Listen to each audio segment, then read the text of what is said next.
Distance de freinage d'un véhicule, donc ça c'est l'activité 6.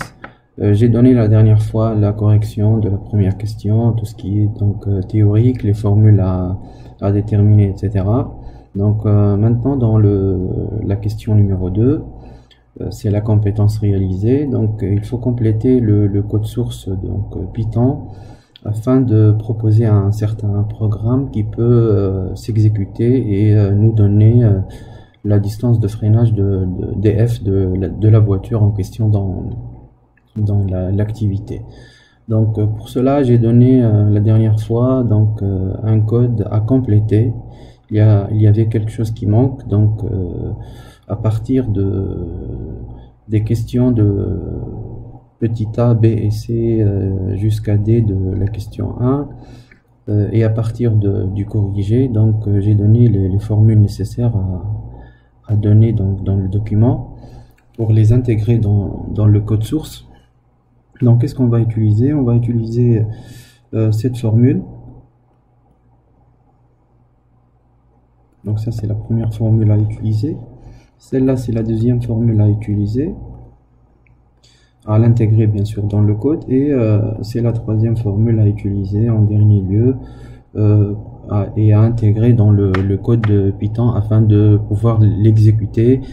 Et on doit bien sûr saisir quelques valeurs et c'est à lui de nous donner donc la distance de freinage à partir d'une certaine courbe qu'on va analyser par la suite. Donc je passe maintenant à l'application de ce code source. Donc qu'est-ce que j'ai complété ici? Le code il est complet ici dans cet exemple. Donc ici j'ai la formule que j'ai intégrée, c'est celle-là, c'est la première formule. Donc 1 demi mv0 au carré plus mgz moins mu fois m fois g fois d fois cosinus alpha. Donc ici qu'est-ce qu'il faut faire? Il faut l'écrire avec le format bien sûr Python, étoile pour remplacer le produit, la multiplication. Donc on doit mettre un tiret bas ici pour dire que c'est un indice. Ici on divise la vitesse par 3,6 pour la convertir à l'unité donc souhaitée, qui est le mètre par seconde bien sûr, et on doit mettre ici une double étoile pour dire que il s'agit de la puissance. Donc ici c'est au carré. Ici on donne la première partie, c'est la formule de l'énergie cinétique. Ici mgz 0 bien sûr moins mu donc fois m fois g fois d fois cosinus alpha. Donc ici au lieu d'écrire alpha avec un symbole mathématique, il faut l'écrire en toutes lettres. Ici on a ajouté la deuxième formule, c'est mg fois z0 moins d fois sinus alpha, c'est la deuxième formule qui est ici.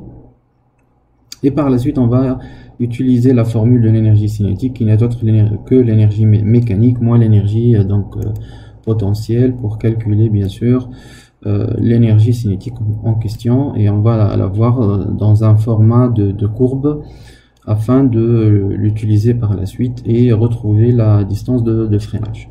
Donc qu'est-ce qu'il faut faire maintenant? Il faut donc exécuter le programme et introduire donc les valeurs à partir de l'énoncé. Donc je reviens à l'énoncé, donc je vais l'agrandir ici afin de pouvoir répondre à la question 3. Donc ici il nous donne tester le programme pour vérifier les indications de la sécurité routière. Une voiture roulant sur une route sèche de pente donc 6% a une distance de freinage df1 de 43 mètres si sa vitesse initiale a une valeur v1 est égale à 90 km/h. Donc ici qu'est-ce qu'on va faire? On va utiliser ces deux valeurs pour retrouver la valeur de la distance de freinage par la suite à l'aide d'une courbe. Donc ici sachant bien sûr que sur une route sèche, ça c'est le coefficient de frottement qui est égal à 0,8. Donc on doit l'utiliser dans le programme par la suite. Donc je vais commencer à exécuter le programme et par la suite il va nous donner une question. Entrer la vitesse initiale en km/h. Donc à partir de l'énoncé c'est 90. Donc je tape entrée. Par la suite, il nous demande de donner la valeur de la pente qui est égale à 6 dans ce cas, et le coefficient de frottement donc correspondant à la route sèche qui est égal à 0,8. Donc je vais saisir la valeur 0,8. Il faut faire attention ici avec Python, il n'accepte pas les virgules, donc la virgule donc décimale est ici remplacée par un point. Maintenant on appuie sur Entrée, donc il va faire un certain calcul et nous donner par la suite cette figure, donc un dessin qu'on va essayer de le traiter par la suite. Donc qu'est-ce que je vais faire? Je vais passer à la deuxième partie de la question, c'est-à-dire avec d'autres valeurs. Ici on a une distance de freinage lorsque la vitesse est égale à 80, donc on va utiliser 86% et 0,8 comme coefficient de frottement pour voir est-ce que la distance de freinage est égale à 34 mètres ou non. Donc ici je vais refaire donc réexécuter le programme une autre fois pour remplacer ces valeurs. Donc ici la vitesse est égale à 80. Par la suite, donc le pourcentage de pente ici est égal à 6%. Et à la fin, 0,8, c'est la valeur du coefficient de frottement. Donc il va nous donner, après un certain calcul, une autre courbe qui est différente à la première. Donc qu'est-ce que je vais faire? Maintenant, je vais les traiter les deux à la fois dans un autre document pour voir comment on peut vérifier est-ce que la distance de freinage est bien la même donnée dans l'exercice ou non. Donc ici par exemple dans la question il nous donne que la distance de freinage doit être égale à, donc ici doit être égale à 43 mètres. Donc normalement si un véhicule a une vitesse initiale ici par exemple de 90 km par heure, avec une certaine pente bien sûr et un certain coefficient de frottement, lors de son freinage il va s'arrêter après une certaine distance. Donc lorsqu'il va s'arrêter, normalement son énergie cinétique va s'annuler. Donc ici à partir de la droite qui est en vert ici, ça représente l'évolution de l'énergie cinétique. On voit bien qu'elle coupe l'axe des abscisses en un point, c'est-à-dire dans ce cas l'énergie cinétique est égale à 0. C'est-à-dire la vitesse est nulle. C'est-à-dire que le véhicule s'est arrêté. Donc, à partir de la distance du point initial et du point final, on peut déterminer la distance de freinage.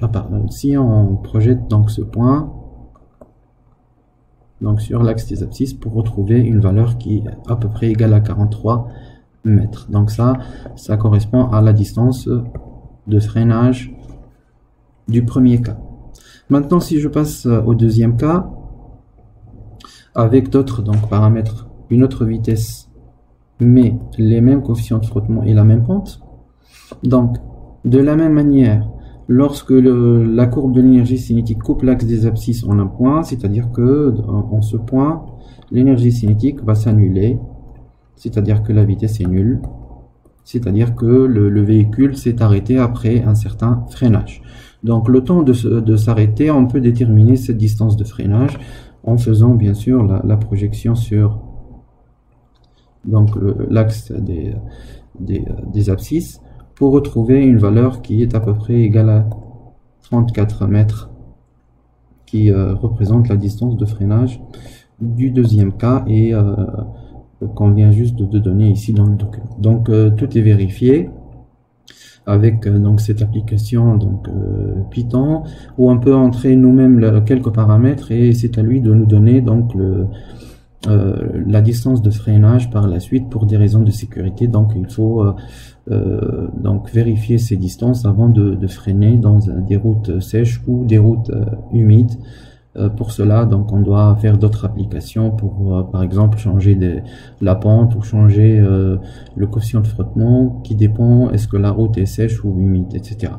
Donc ainsi s'achève la vidéo concernant cette application Python et à la prochaine.